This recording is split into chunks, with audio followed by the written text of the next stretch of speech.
車で YouTube や Netflix を見たいけど Fire Stick などをつないでまで見るのは正直面倒って方に、今回は本体だけで YouTube や Netflix 見放題、さらに映像出力対応で後部座席のモニターにも映像をシェアできて、もちろんナビも使えて、スマホをつなげば毎月課金してるサブスクアプリがそのまま大画面モニターで快適に使えるようになる、簡単に言うたら車専用の iPad のような最新モデルがフォーメドから出ましたので、どれほどサクサクなのか早速使い勝手や実際の操作感などを徹底的にレビューします。ということで、こちらがポーメドの最新モデル G20。 早速箱を開封すると、説明書とよくある質問と付属品のケーブル一式。説明書は全編カラーで取り付け方から使い方までかなり詳しく書かれています。こちらのよくある質問集には絶対出てくるであろう質問をまとめ、回答まで書いてある親切さ、そしてあとはケーブル類一式。最新の音声認識を使ったハンズフリー操作用にちゃんとしたマイクが入っていて、まさかの通信用のアンテナまで入っていて、本体に SIM カードを挿せば常にネットにつながったディスプレイオーディオとしての運用も可能。もちろん GPS のアンテナも入ってます。そしてこれがディスプレイオーディオ本体。本体はワンディンサイズに凝縮されていて、これを車側のワンディンにはめ込んで使う感じ。本体には大型ファンが内蔵されていて、夏場の車内など iPad では熱暴走してフリーズしてしまうような過酷な環境でも、車専用設計のプロセッサーと冷却機能により安定して動作します。ここが iPad と車専用設計の違いです。本体横にはマイクロ SD のスロットと USB-A が2つと C が1つ。モニターサイズは 10.1 インチとかなり大きめで、モニター自体もかなり薄く、さらに本体から少し浮いた構造のため、モニターの角度を上下左右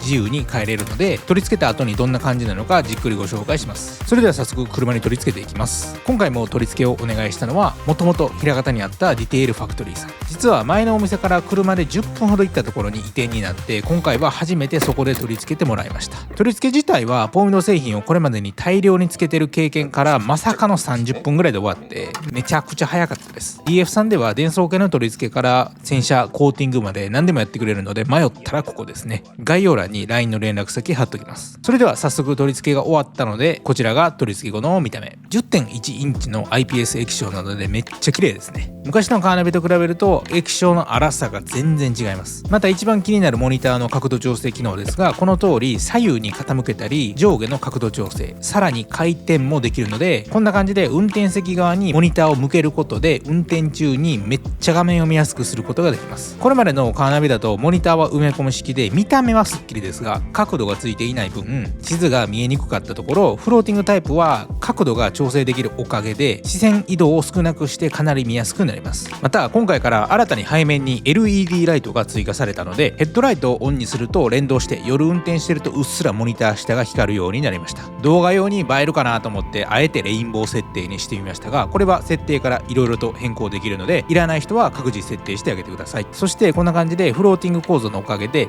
モニターが少し手前に出っ張ってこちら側を向いてるおかげで、タッチパネルの操作がめちゃくちゃしやすいです。これは車にもよると思いますが、シフトノブの少し上にモニターが来るので手が届きやすく、片手で快適に操作可能。ただ浮いてる構造でタッチパネル操作したら画面がぐらつきそうと思った方が結構多いと思うんですけど、実際操作してみるとこんな感じ。かなり合成がしっかりしてたので、操作中にぐらついてストレス溜まることも全くないですね。それでは早速一番気になる YouTube や Netflix をどうやって見るか紹介すると、これ自体が超簡単に言うと 10.1 インチの Android タブレットなので、普段スマホでやってる通り、まずはネットワーク設定から Wi-Fi を拾ってネットにつなげます。この時はスマホのテザリングか車専用のこういう Wi-Fi でもいいし、SIM カードを本体に挿してネットに接続することもできるので、楽天モバイルの SIM カードを車専用に契約して使うなど、どれか好きな方法でつなげてください。つながったらあとは YouTube のアイコンをタップして普段のスマホと全く一緒のやり方。今回はパイオニアの車載 Wi-Fi でネットにつなげて使ってますが、回線が遅くて再生途中でフリーズするなんてことも一切なかったです。基本的にディスプレイオーディオは車で使うものになるので、実はこういう YouTube や Netflix は映らないのが基本です。日本の大手メーカーのパイオニアとかケイウンとから出てるディスプレイオーディオだと、別の専用アプリを使ってブラウザ上で動画を見たり、ミラーリングをして疑似的に動画を再生するんですが、著作権保護のために YouTube は見れても Netflix などの動画配信サービスは画面が黒くなって見れないです。ただし今回のポーメドのディスプレイオーディオは本体が大型のタブレット PC なので、車でも関係なくそのままで YouTube や Netflix が見れる仕様になっています。そのためアプリストアにある好きなアプリを自由にダウンロードが可能で、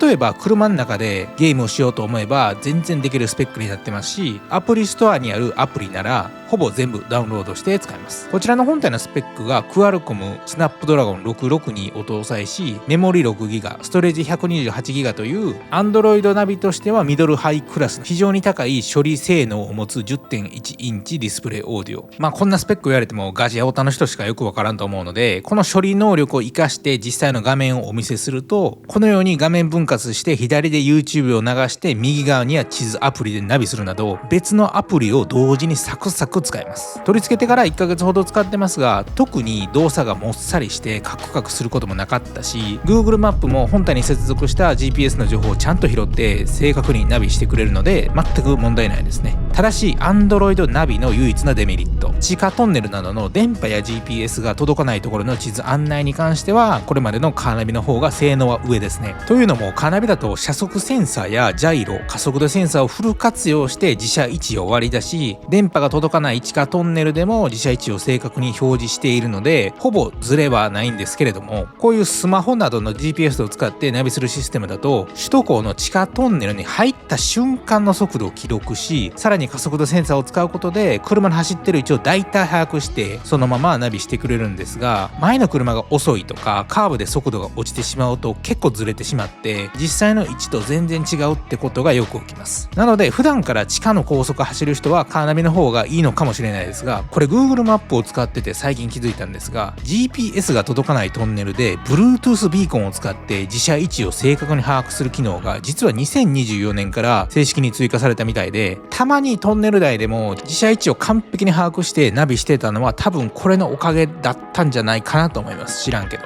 ただ調べてみたらまだこの Bluetooth ビーコンは日本中のトンネル全部にはついてなくて、東京とか一部のみらしいんですが、これが今後全国対応になると地図アプリの唯一の欠点である電波の届かないところの自社位置の把握っていうのがカーナビと同じになると思うので、いよいよカーナビがいらんくなってきますね。カーナビは便利なんですけど、最上位モデルとかに手を出すと30万円とかめっちゃ高いし、カーナビに30万も出すなら MacBook とか家電買った方が QOL 絶対に上がるし、それだけ高いカーナビ買っても買った時が最新で、それ以降はシステムのアップデートも入らない、使い勝手はそれ以上良くならないところをディスプレイオーディオだと Google にアップデートが入れば使い勝手はもちろん良くなるし、画面の見え方なども変わって使える機能が追加されたりするので、毎日カーナビで正確な地図案内が必要な方はカーナビをお勧めしますが、たまに遠出する時にナビ使うとか地図アプリに慣れた方、普段からスマホを使っている方は毎月課金している Spotify や Netflix、YouTube などのアプリがそのまま10インチのモニターで使えるので、こっちの方がいいと思います。もちろん今時にないと無理なバックカメラも使えるので駐車の時も安心です。ここまでは本体をネットにつないで使う今回の機種限定のやり方でしたが、ディスプレイオーディオの標準的な使い方である Apple の CarPlay や Android Auto ももちろん使えます。接続方法は有線か無線が選べて、一度でも無線でお手持ちの iPhone とディスプレイオーディオ本体をつなげてあげると、次からは車に乗ってエンジンつけるとすぐにつながるようになります。前に使ってたフォーミドの13インチの画面大きすぎディスプレイオーディオと比べて CarPlay に接続されるまでの時間が大幅に早くなった気がします。前までは少し時間かかる時あったんですが、今回のはエンジンかけて ETC の有効期限の案内が終わる頃にはすでにつながっているので、ここが最新モデルになって改善されたポイントですね。CarPlay の画面も1年ぐらい前の時と比べて大幅にアップデートが入って、地図と音楽を同時表示できたり、一番左の画面に好きなウィジェットを表示することで時計とカレンダーを表示とか、自分の好きなようにレイアウトの変更ができるようになりました。これは iOS や AndroidOS にアップデートが入るたびに何かしらの見え方変更や機能が追加されていってます。また CarPlay を使っている時は Siri にお願いすることで基本的に iPhone でできることがほぼ全て車内でもできます。例えば電話帳に登録しているマキセクリスに電話してと言えばハンズフリーで電話をかけてくれるし、明日の9時半にカバネリの抽選の予定を追加してとか言えばその通り予定も入れてくれます。他には音楽かけてと言えば普段使っているアプリで音楽かけてくれるし、五反田駅までナビと言えば五反田までのルートを表示してナビを始めてくれます。これは特殊な使い方ですが、家のガレージ開けてと言えば声だけでガレージを開けることもできるようになるので、これがやっぱり何でもできるディスプレイオーディオの特権かなと思います。さっきのガレージを開けるとか特殊なことは別の機器を買う必要があるんですけれども、それさえ導入してしまえばできるようになるので、本当やれることはカーナビよりも圧倒的に上です。基本的に iPhone でできることがほとんど車でもできるので、普段から iPhone 使いこなしてる人であれば操作も一緒なのですぐ慣れると思います。もちろんハンドルのリモコンでも操作できて、自分で各機能を割り振ることができるので、例えば電話に出るボタンがついてなければ他のボタンを電話に出るボタンにするなども自分の好きにできます。冒頭で言った後部座席へのシェアですが、このモデルは HDMI 出力がついてます。これ実は Android ナビでは珍しく、安いモデルだと出力機能ついてないところ、これなら後ろの子供に動画を見せることもできますね。あと意外と盲点なのが音。これ詳細な DSP 設定ができるので、スピーカーのタイムアライメントまで色々といじれます。実は去年の11月に GR86 用にケンウッドから出た最新のディスプレイオーディオを8万円ぐらいで買ったんですが、それとほぼ同じぐらい